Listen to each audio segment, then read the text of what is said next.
Somewhere around 2013, 2014, my co-authors, Al, Chris, and Dave, who had been CEOs and company founders and all those kinds of things in the past, had started a business advising startups. And they had a few sort of scattered concepts that they were bringing to companies, but they had this sort of central insight that by this point in time, I'd written for 2 decades or more about technology and for publications and books and all this. So I had a pretty good understanding of what was developing in the field. And their sort of core observation was that, especially in digital markets, because in a digital market, anyone anywhere in the world can access the best of anything that they want. There's no borders like geographical distribution and things like that used to exist. And so in most digital markets tended to end up being a winner-take-all market. Like one company would take 75, 80% of the market share and most of the profits out of it, and you'd have a couple of stragglers following them. And so if that's true, if the winner of a market category, takes all of the economics out of the category, then if you sort of reverse engineer that idea, it's like, well, if you're starting a company or running a startup, why wouldn't you want to do everything possible to increase the odds of you being that category leader? Because otherwise, you're just going to end up scraping for some market share in somebody else's category.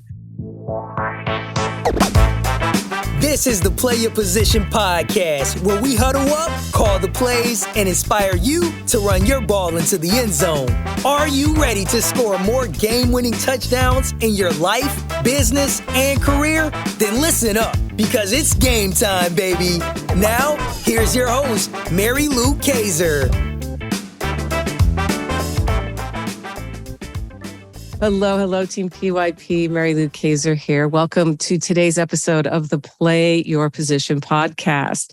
Today is game day here at PYP, which means I've got our MVP suited up, ready to take the field and take us inside his journey into leadership and all the different iterations of that he's experienced throughout his life. His name is Kevin Maney, and he's coming to us today from, believe it or not, snowy Manhattan, NYC. Kevin, are you ready for kickoff? I am totally ready. I'm going to run the ball back for a touchdown first time out. I love it. Oh, the most exciting plays of all. So team, here's some things I know about Kevin Maney. He is the co-author of a book called Play Bigger and has been a best-selling author, an award-winning columnist, writing about technology for 3 decades. That allows him to bring broad and deep context to category design conversations. And we're going to get into what category design means in a minute. His most recent book is called Intended Consequences. And he's also written a book called UnHealthcare, a Manifesto for Health Assurance, talking about creating new categories in healthcare. He also wrote a book called Unscaled in 2018, How AI and a New Generation of Upstarts Are Creating the Economy of the Future. He has written for Newsweek, Fortune, The Atlantic, Fast Company, Condé Nast Portfolio, The New York Times, and USA Today. And he has been on television and radio, including CNN, CBS Sunday Morning, and NPR. And when he's not busy writing and running companies, he also writes music for and plays in a New York band called Total Blam Blam, which I hope we get to a little bit today because that's a cool name. So Kevin, again, welcome to today's show. Thank you so much for spending some of your time with me and Team PYP. No, I'm excited, Mary Lou. Thanks. Yeah. So let's get that ball up into the air and you running it back with you sharing your story of when you got the call to leadership, Kevin. Do you remember a specific moment in time when you recognized, oh my gosh, I am a leader? Was it something that was perhaps modeled for you growing up? Did you stumble into it? Was it deliberate? Just tell us what happened for you. Sure. Well, I think there's been multiple different times and levels of sort of leading this or that in my life. But what has been a major transition and has been very satisfying because it's helped me change the fortunes of dozens of companies around the world, was when the book Play Bigger came out. And not actually when it came out, but I would trace it to the couple of months after it came out. And certainly the most successful book I've ever been a part of. And I want to give credit. I did write it with three other Silicon Valley veterans who pulled me into the mix: Al Ramadan, Dave Peterson, and Chris Lockhead. And within a couple of months of the book coming out, and it started selling really well. And it was the kind of book, I mean, much to my actually kind of surprise, but because I've never had this happen before. But CEOs and investors and venture capitalists would read the book and reach out to us and say, please help us do what you wrote about. And I never considered that I would be an advisor, a consultant, a leader that would go into companies and help them change. I mean, that's not what I did. I was an author, journalist, speaker, commentator, that kind of thing all my life. And I thought that's what I would always do. But this was a fascinating new tack to take. And it also felt like it built on everything that I had done before.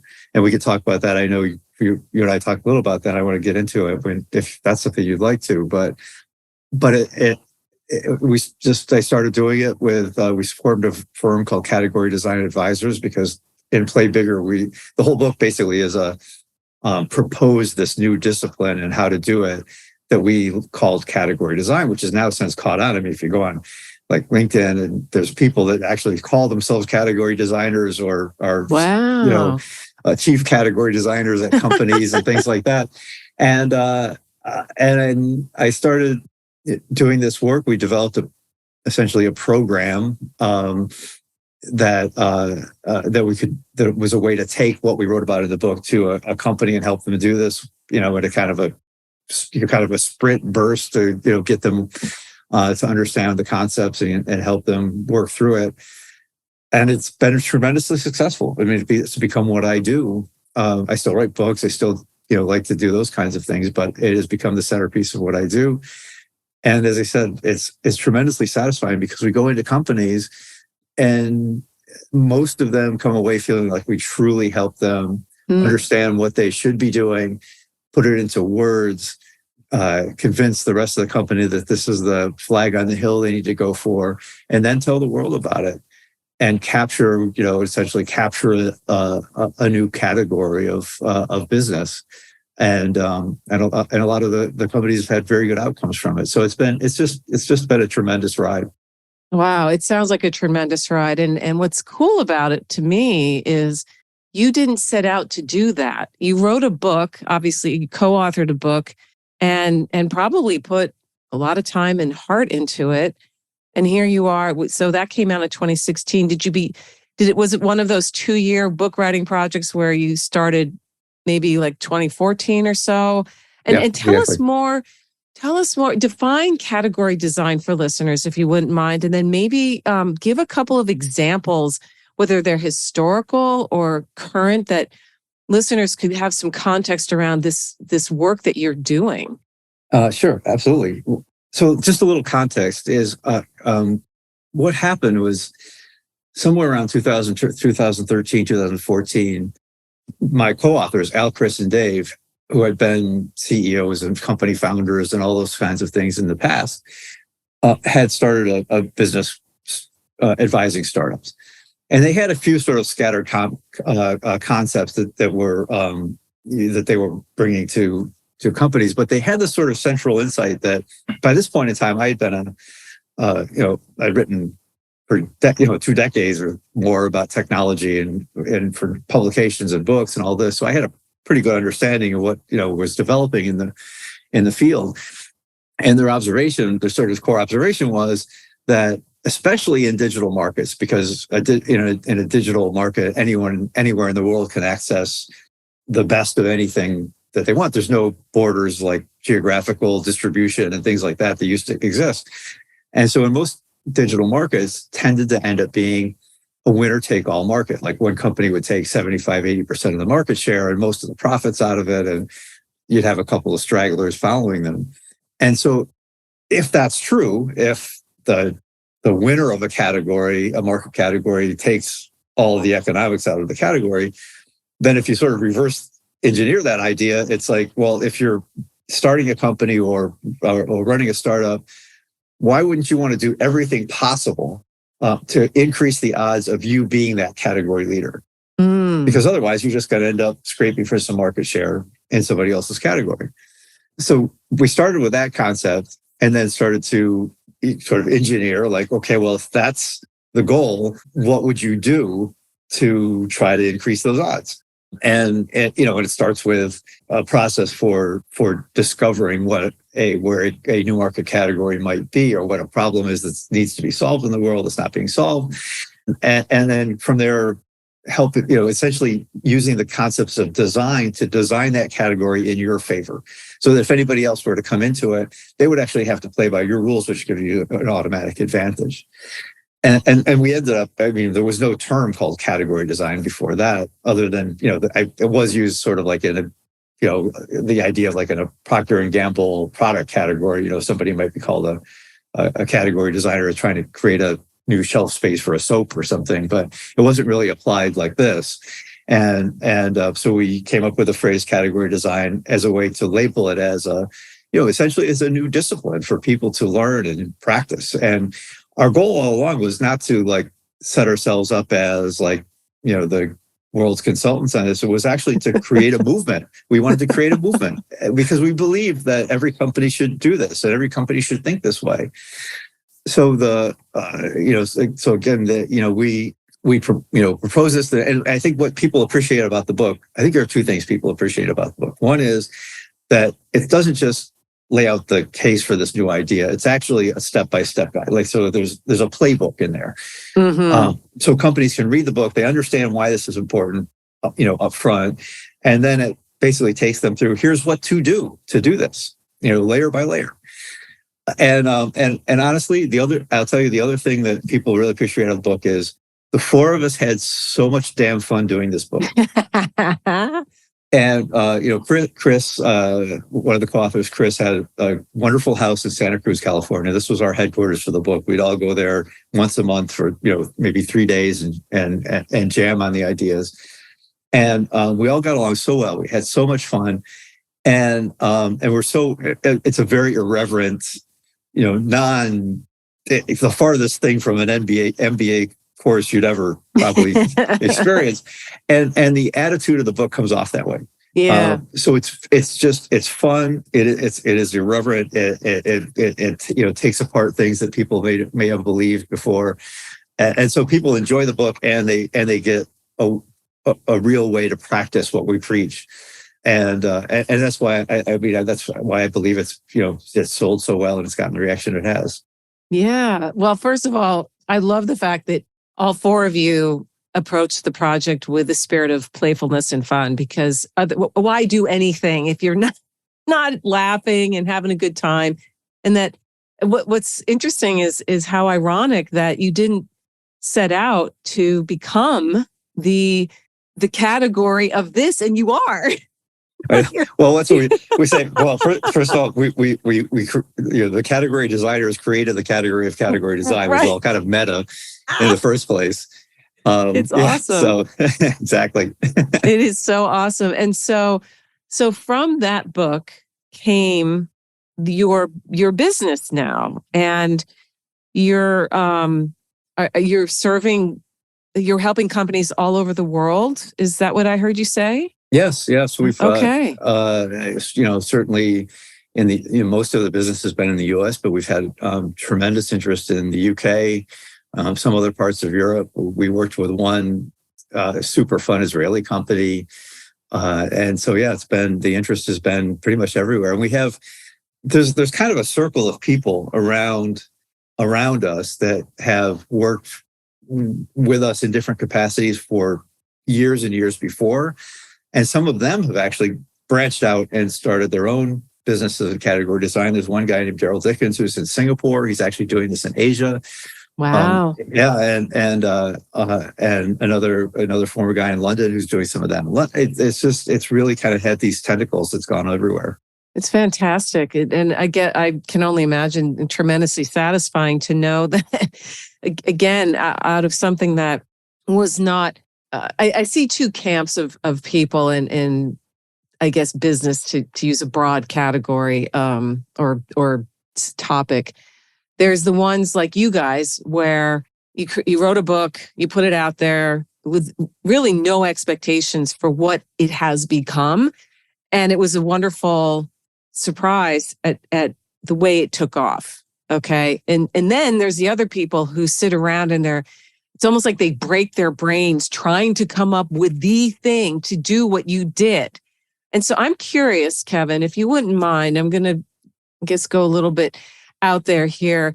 What is your take on the magic, timing, let's just get together with the band kind of approach versus a very deliberate, strategic, we're going to do this and follow in terms of creating something that does impact the world in a big way? Right. Well, you mentioned before that that I'm also involved in music, and just to use an analogy from that is, I mean, you look back in history and there've been some, for instance, these people have intentionally put together a boy band to have a number one single, and you end up with the Backstreet Boys or something like that, and so that is possible. But if you look at the bands who have changed music and really affected us, they didn't set out to do that. They set out to do what they felt passionate about doing. Mm-hmm. I don't think when Pink Floyd did Dark Side of the Moon or something like that they didn't set out to make a giant hit that was going to influence generations of musicians. They set out to do music that they felt strongly about. I mean, I've been the author of now 9 books that have been published, and I can't say that I ever set out to do any one of them to try to say, like, I'm going to write now a bestseller. Yes, right. I mean, of course, I did the best I could to make them wonderful and as good as they could be, and so hopefully they entertain and delight readers and all of that. But there's no way to engineer a hit song. There's no way to engineer a hit movie. There's no way to engineer a hit book.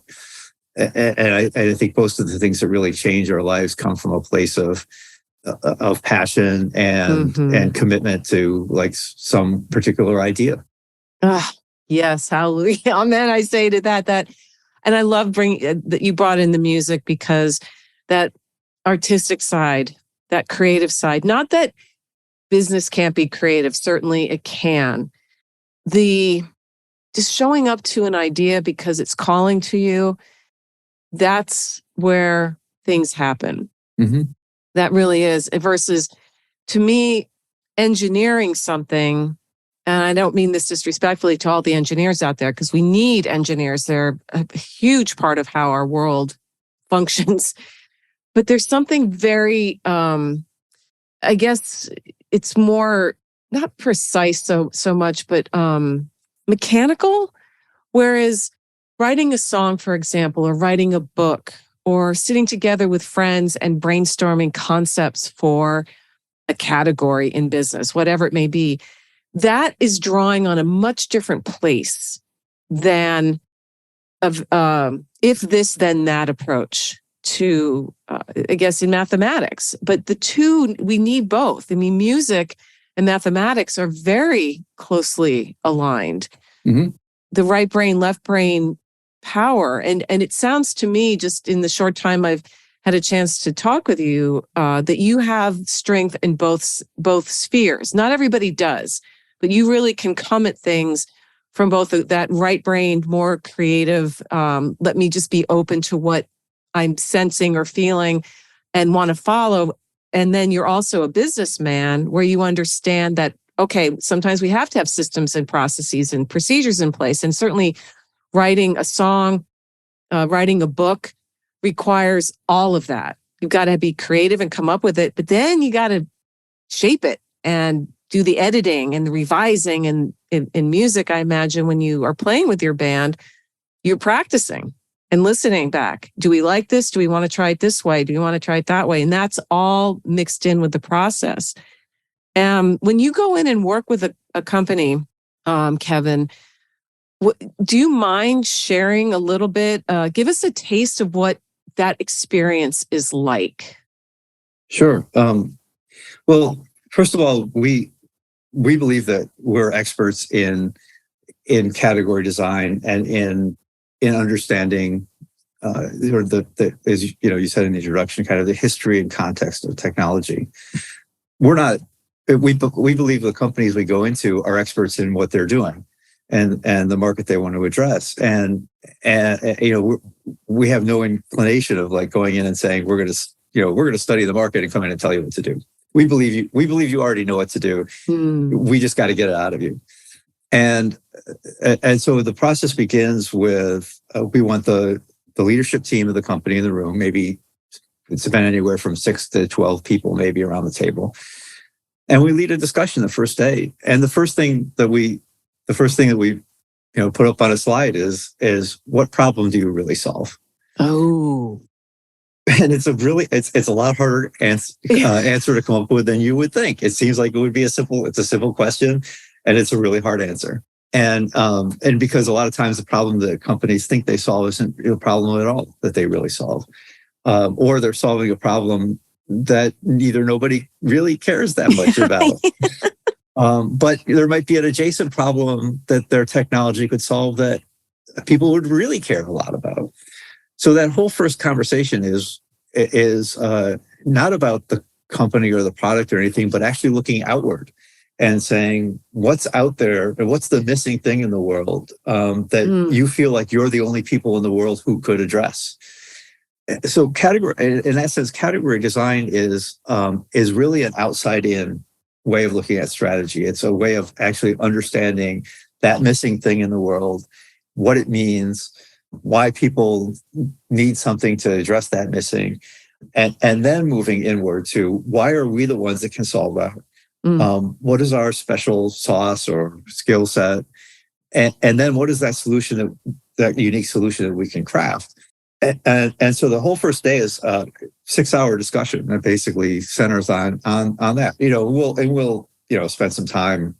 We've got a bunch of tools, and things like that as facilitators develop, and but that's basically what the conversation is around. Mm-hmm.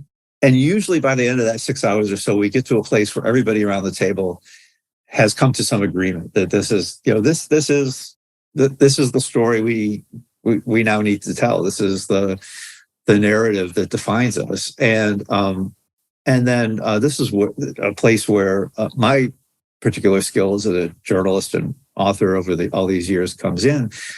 I'll go away for a couple of days and take that conversation and try to distill it into maybe 800 words. That is a very narrative structure that because people, stories is what influences us. Yes. It's not bullet point messaging and things like that really moves the world. It's stories. Yeah. And so we put it together in this, and it's somewhat of a formula, but still it works. I mean, superhero movies are a formula. I mean, and so we put together this narrative that tries to capture what that discussion was, and sets out essentially by doing that, kind of setting out the story or the rules for how this new category should look and why it should exist and why people need it. And we'll go back to the company and work with them for sometimes another 6 hours in that same room and that same people to really get that right, so that everybody around the table says that is exactly who we are. It's the story. Mm-hmm. It's the story we need to tell ourselves, and then once we tell it to ourselves and really feel it and ingest it, we'll know how to tell it to the rest of the world. And that is the beginning. That's where you start to try to define a category that matters and take the steps you need to take to win it over time.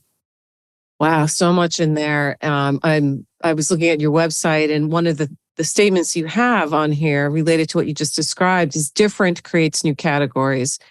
And you coming back after a couple of days, distilling down a 6-hour conversation, discussion into 800 words in a story form or a narrative form is so powerful, I imagine, for the people there, because they're hearing back what they've been trying to say and they couldn't.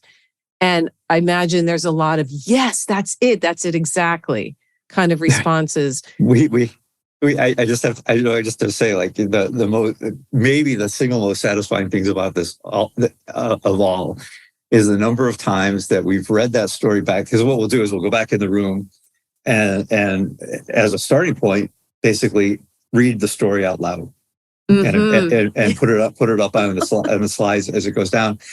And the number of times that we've finished that story and the room is broken into applause. It's amazing. I mean, it's such an amazing feeling. I'm vicariously experiencing that amazing feeling because I can picture it. I really can. It's halftime here at the Play Your Position podcast, and we've got ourselves a great game. While you're up grabbing another snack and topping off your favorite beverage, make sure to subscribe to the show so you never miss another play. PYP is available on Apple Podcasts, Spotify, and wherever great podcasts can be found. Now, let's get back to the game. That question that you ask at the very start, what problem do you really solve? Like you said, it's deceptively simple and so difficult. And I move in the solopreneur, freelancer, small business world that it's a similar, that question matters to us as well. And it is so difficult, especially when, as far as categories go, there's categories of, say, executive coaches, right? There's categories of small business advisors. There's categories of, I'm a health and wellness coach. And there's thousands and thousands and thousands of people that are in that particular umbrella or under that umbrella. And finding that different creates new categories as you guys stand behind that. It takes some pretty deep work. In general, what's the time frame between when you and your team first arrive and that company is now moving ahead in, they got it clearly defined. They know what they're doing. I mean, does it vary because each company is different, or is there kind of, have you done some data where it's like, on average, we see that it takes about X number of, I don't know, months, weeks, whatever? Well, there are two answers to that. And so one is that, first of all, we go into it, when we kind of created this program at CDA, one of our first things that we got thinking about was, if we're going to work with startups, especially, and I would say that we've worked with some bigger, much bigger companies, older companies, but I would say probably 90% of our clients have been somewhere between, Series A and IPO. Okay. And those companies don't have a lot of time. They're, they can't engage with some consultant for 6 months or something like that. So the core of what we do, the real heavy lifting part, is a week long. Okay. We do some research up front. We ask, we do some interviews. We send out questionnaires and things like that, before we show up. And there's follow up, plenty of follow up work too. But the heart and soul of what we do is contained within a week. Man. And having the company walk away from that, the end of that week, feeling like we have the category, the flag on the hill. We have a narrative to be able to talk about it. We have ideas about how to first drive it through the company so everybody else understands and gets on board, and then start to take it out to the world. We can get there at the end of a week. However, and when we wrote Play Bigger and in the work and the thinking about category design that we've done afterwards, we acknowledge there's a lot of great work by different people that have gone before us, was kind of standing on the shoulder of the giants kind of thing. Right. And there was this economist named Paul Goroski, this Geroski, who wrote a book called The Evolution of New Markets. And he's an economist who studied data about how categories develop and evolve over time, and, kind of put together some very elegant charts about how this works. And he showed that, in category after category, they actually take years to manifest. So our message to the clients that we work with is, okay, we come away from that week and you're basically now at day one. And it's going to require you to execute on this category strategy over and over again for the next, 3, 4, 5 years before you really nail it and this category takes off with the broader market that you're trying to address. And along the way, by the way, if you are right, if the category you discover and describe is one that really needs to exist in the world, and if it doesn't need to exist in the world, you've got the wrong category anyway. But if you describe the category that really needs to exist in the world, as soon as you tell the world about it, other companies are going to see that too and jump in. So you can expect competitors are going to jump in and say we're doing the same thing. And in fact, if that doesn't happen, you've defined a wrong category. Yes. And so one of the earliest signs of whether you're actually are on the right path of creating the right category, one of the earliest signs you'll see is others saying we do that too. But so that's great. That validates the category, but it also means now you're going to have to really do the work to make sure that over time that you continue to lead that category, that everybody else, you set the rules so everybody else will follow you, so that when the time comes when this thing actually catches on and takes off, that everybody else is behind you trying to catch up. Wow. Can you share a specific category that you've witnessed come into play besides your own? Yeah, well, there's a lot of great historical examples. Yeah, share a couple, because that I know listeners would be curious as to, like, again, Team PYP is extremely smart. However, it's nice to hear what are some historical examples of when this occurred. Well, let's go way back to the 1980s. Way back. Way back. To the 1980s. Come on now. You don't know how old I am. I love it. Yeah. So in the 1980s, Chrysler was a car company in a lot of trouble. Yes. And it was getting beat by the Japanese cars that were coming into the market. It was, far back in third place among U.S. companies. And it needed something to save itself. And if Chrysler had built a car, another, sedan or something like that, and tried to convince the world that it was better than the other cars that were out there, nobody would have believed them. And this is an argument we make, by the way, with companies all the time, is that better is a really hard argument to win. Yes. Wow. And you have to make it all the time. Whereas being ensconced as the category leader embeds itself in people's brains, and they kind of it carries a weight that continues the momentum. You don't have to make that argument over and over again. And so Chrysler looked around at demographics and what was happening in the world and noticed that there was this big spike in births at that time, and there was a lot of crime and stuff that was happening in the cities in the 80s. You grew up around New York, you know what New York was like in the 80s. Yeah. You didn't want to walk outside. And so people were moving to the suburbs and having 2, 3 kids. And their choices for a car to haul those kids around was going to be like a station wagon, which was just kind of a long, boxy car. Didn't have all that much more room. Or you could buy like a van of some sort, but they drove like a truck and they were too tall to fit in a garage. And so Chrysler said, there is to classic, like what we're talking about with category design, there's a problem to be solved. There's a missing. Like, how do you create a vehicle that drives like a car, is easy to handle, you can haul your family around, fits in the garage, it meets all of these. There's nothing like it.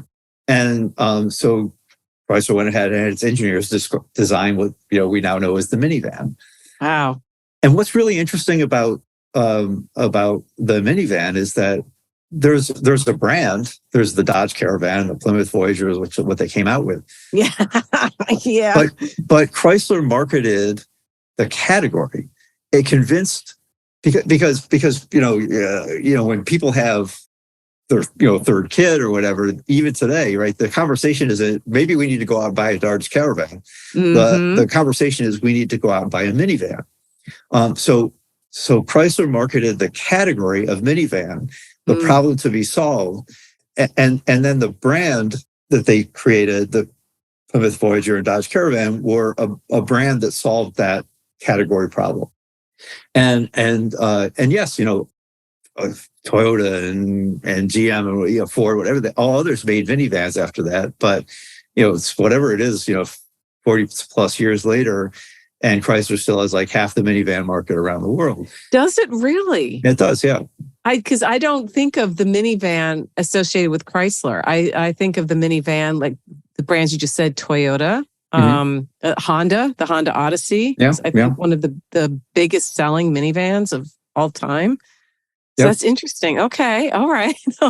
And wow. Yeah, and so like that's an example of looking outward, seeing a problem that needs to be fixed, seeing something that's different that nobody else is doing or seeing, and coming out with a product and showing us that there's a category that you want to embed in people's minds as like the category comes first and the brand comes second. Fascinating. And most people go the other way.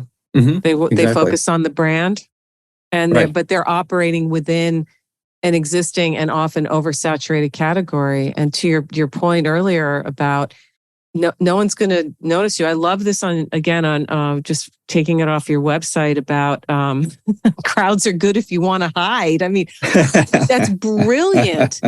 That is so. And I'm just going to address Team PYP for a minute. If you're listening to this today and really listening, I hope that you're picking up on what Kevin is getting at here. I think that first of all, get his book, Play Bigger. Absolutely. And then his other books as well. They all just sound amazing. But this one particularly, it could be the blueprint. If you're struggling to differentiate yourself because you're in an industry where there's a lot of cookie cutter and lookalikes, and boy, does the internet and social media just absolutely water everything down. You see it all the time. Somebody comes up with a new way of doing something, which I guess would be, to your point, it'd be a category. I think of on Instagram, for example, like on the Reels, that when somebody discovered or created this, what do they call them? Like outfit change, where you snap your fingers and then you're in a different outfit. Then all of a sudden they're everywhere. Right. They're everywhere. And then this is so interesting because I'm thinking of several in the podcasting space, certainly lookalikes. John Lee Dumas started the Daily Podcast. No one had done that before. And he was wildly successful because it was a discipline. And then all of a sudden you had all these other people coming along, basically copying what he did, not only from the daily format, but from the same theme. He was interviewing entrepreneurs. And it's like, there's nothing new here. Wow. But interestingly, just even in that, so you remember him, his name. Because if that person or that entity that creates a category, again, this goes back to like the association of minivan with Chrysler, or Tesla with electric cars now, and that, look, Tesla's this whole thing about its market cap being like whatever it was at one point, 5 times that of Ford or GM or any of those, and all these other companies are going to make electric cars, but for a long, long time to come, the idea of an electric car, of a popular, satisfying electric car to drive, is going to be associated with Tesla because they created that category. And everybody else who comes out with an electric car now has to convince you that it's better than a Tesla. And so just like you did with the idea of the daily podcast, is everybody else who comes along and does one of those now has to prove that it's better than the originator, or why bother, right? Right, but then that comes back to what you said earlier: is better is a really hard argument to win. Exactly. So why even put energy and time into something like that? And Oh, that wow. is exactly the point, right? That is exactly the point. Okay. So let's put ourselves in the room with you and your team, and you're having a conversation with the leadership team of another company, and the light bulb just went on for them. They're like, "Oh my gosh, all we've been doing is fighting for better." Mm-hmm. I mean, is that savable? Is it possible? If you believe in the law of abundance, it is that every company has an opportunity to be a category of one, or set in motion a new category, like the minivan. Does Right. everybody have the opportunity to be the minivan of their area, is just not possible mathematically? Well, I guess, yeah, there's a couple of ways you can look at that. One is that, yeah, I mean, yes, everybody has the opportunity to do it.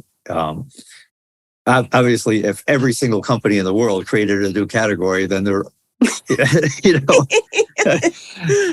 and you know what? There are many, I mean, the vast majority of businesses are not creating new categories. They're doing what someone else has already done, and you're doing it a little bit differently or trying to be better or whatever. And there's a lot of businesses that will do very well. Look, I mean, Samsung makes phones that look just like iPhones, and they have a very good business, and they're not going to stop selling phones because they're not the category leader. But there was one study that I think that goes back maybe 5 years now or so, but some analysts tried to suss this out and realized that Apple, if you actually look at the profits that are made by selling phones themselves, that Apple takes like something like 96% of the profits of the industry. And so anyways, what we're saying is that there are many, many, many businesses. There's nothing wrong with starting a business in somebody else's category and trying to make something better, and or serve a niche underneath the category or something like, and those companies get sold to the Google or Amazon, and those kind and people walk away with millions of dollars. It's a perfectly legitimate thing to do. It's just not the way to create an enduring company that's going to have a major impact on the way we do things. Right. And so our interest is in serving the companies that have an ambition to do that. Okay. That's a nice differentiator. That, yes, it's perfectly fine if your goal is to build something to sell it and not necessarily be a category creator. Work within an existing category, perhaps synthesize several ideas into something that enough people like, and then there's market value. And to your point, a big parent company says, "Oh, we'll buy you." Okay. Right. And we look at, and the VCs, like, to use your sports analogy, well, maybe a different sport. I don't know, a football analogy that's similar, but as different VCs have talked to us about it, this is that, it's not it's okay for them to invest in companies that hit singles and doubles. Yes. But those aren't the ones that they're really trying to foster. The VCs want companies that hit home runs. Yeah. And there's absolutely nothing wrong with any singles and doubles. And that can be a very, lucrative outcome for a lot of people. But we're kind of aligned with VCs in that sense of that we want to help companies hit home runs. Okay. So during your vetting process, I'm sure your intake, those forms, those interviews that you do help you determine, and you figured out, I imagine you can figure out pretty quickly where someone you're speaking to falls. And you can say, yes, we're for you. This is going to be a great collaboration. And I imagine you have to turn some people away because you're not the right fit. Oh, we do, yeah. And, just even in the language, if somebody is using the language of better, our dial goes to 11. Theirs only goes to 10. And we'll say, well, you know what, give it 6 months and somebody's going to come along and say our dial goes to 12. So language of better and getting a sense of a level of ambition. I mean, is this what you want? You want to do the hard work of trying to, because look, different is hard. It's harder than better.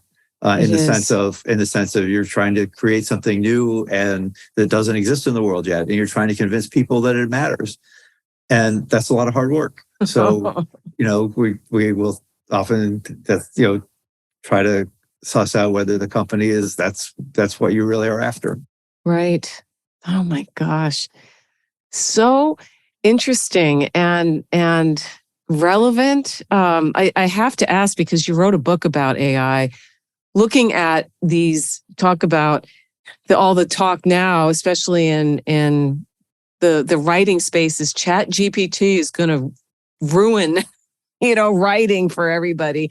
What is your take on some of these tools that have come out that make writing and creating art and music? Certainly, there's all kinds of these programs. Where do you fall? And I apologize, I have not read your book on AI. I haven't read any of your books, but I'm going to. I'm going to add them to my library. What are your thoughts on this? I guess over fascination with and concern. There's a lot of like warning language on social media right now around particularly Chat GPT.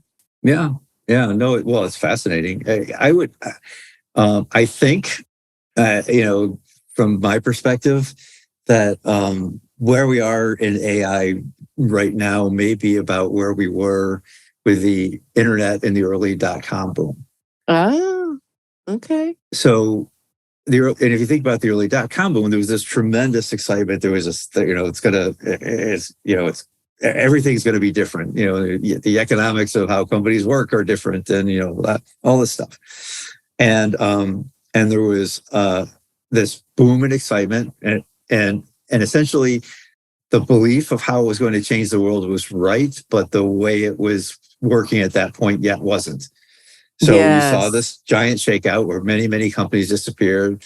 There was a lot of uncertainty about like whether this really was such a great thing after all, and all that. And then the next generation came in and built on what had been out there, and learned from it, and built models of things that really did start to change the world. So my guess, I mean, you never know about these things, but my guess is that all this excitement we're seeing right now, we're probably entering some period of years where there's this tremendous excitement, anticipation, and a lot of things that break and don't work the way they should, and a lot of disappointment and heartache and a lot of failures. And on the wreckage of that will be built the stuff that is maybe 5 years from now or whatever, that is really, really going to matter. That would be my guess. Yeah, I fall along that line of thinking as well. I saw a news program or a news piece that maybe a week or so ago about how New York City schools have banned Chat GPT. Like you kids can't access it. And I was talking to a woman for this show a week ago, and we got into that, and I'm like, Chat GPT is not the only one on the block. There are others that they can turn to and get similar results. So it's interesting that has become the fall guy, and kind of the conversation has been centering around that. But AI and writing, this is not new. It's been available. Yeah. And as a former English teacher, my whole take is, listen, maybe it's not the tool that's the problem. Maybe it's the system in which the tool has been introduced that needs a little shaking up. Well, I'm with the point that some have made about that, which is that that's a big mistake. Yeah. That what you should be teaching, because these kids are going to grow up with this as part of their world, and it's it does harken to the days when math classes banned calculators. They're going to grow up with this. So instead of like banning it, find a way to incorporate it into the way that they learn, so that they grow up learning how to use this as a tool and not fear it or whatever. It's oh gosh, I could go on and on about my take on it, but I won't, because this show is about you, not me. Also, Kevin, we are coming up on we're coming up on an hour. This has been fantastic. I would love for you to share with listeners where they can learn more about you, get your books, find out about your company. Where do you hang out online? Well, the firm is called Category Design Advisors. So there's categorydesignadvisors.com. There is a books page in there where you can find all of my books, but also all the books that we've learned from. The Paul Gorosky book, Where Good Ideas Come From by Stephen Johnson. All these other books that speak to the idea of category design in some way or another. And so I would encourage people to go there, and of course you can find me like everybody else on LinkedIn. Yep. So and happy to hear from listeners who are really interested in this topic. Yeah, definitely. And speaking of books, again, you are a prolific writer, have been for many, many years, and written, what you said, 9 books, which is so impressive. How about when you turn to books in your library, what are a couple that have been particularly, I know you mentioned, I'm sorry, I don't remember the title, the economics one, but are there a couple other books, Kevin, that have really helped you form you into the leader you are today? Yeah, I actually have, going way back to before he was famous, I've had a long, nice relationship with Jim Collins, and his books Built to Last and Good to Great were very influential the way I thought about things, and probably played into this idea of like what my interest is in the kinds of companies who want to endure and become a significant part of the way we live and work. And so those were, but some of the classics that have shaped my thinking, things like Innovator's Dilemma, and I mentioned Stephen Johnson's book, Where Good Ideas Come From, which is a really interesting study of the history of innovation and why certain things catch on at certain times. Mm-hmm. So those are a handful that I would certainly recommend. Fantastic. And team, that the links to Kevin's website, his LinkedIn profile, the books that he has talked about today will be on his show notes page over at pyppodcast.com. I invite you to check him out and the work he's doing. I'm kind of a geek when it comes to creativity and being different, because I definitely do not fit any mold. And to your point earlier, different is hard. It really is, because people often misunderstand what you're up to. But I'm a firm believer that you follow the calling, and you certainly have done that, Kevin. You have modeled what that can look like, how oftentimes things that we do take off in ways we could never have predicted, and that's a beautiful thing. And I'm just all lit up inside from our conversation today. So thank you again for taking time out of your life to talk with me and my listeners here at the Play Your Position podcast. Yeah, thanks for having me on. It was really fun. Hey team, Mary Lou here. Who's number one in football changes from year to year. Fashion trends come and go, same with musical tastes. But leadership skills, they never go out of style. In fact, these days, leadership is an essential survival skill for a world that demands more from us than ever before. To succeed these days, you need to know how to show up for yourself so that you can then do the work you love with people you like the way you want. The Play Your Position Leadership Playbook helps you do this, and it's free. Go to pyppodcast.com to download your copy today. If being more successful this year, next year, in the 21st century is on your to-do list, get your copy of the Play Your Position Leadership Playbook now. pyppodcast.com. It's at the top of the page. You can't miss it. That's pyppodcast.com, and start being more of the leader you are meant to be today. This podcast was produced by Daniel Romeros. Show notes for this episode can be found over at pyppodcast.com. I'm Mary Lou Kaiser. Thanks for listening. Here at the Play Your Position podcast, we believe that the road to self-mastery and a life well lived starts with answering the call to leadership. That's when the fun really begins. Send this episode to any friends who might need to hear the inspiration and ideas you heard today. And feel free to rate and review us on your favorite podcast platform.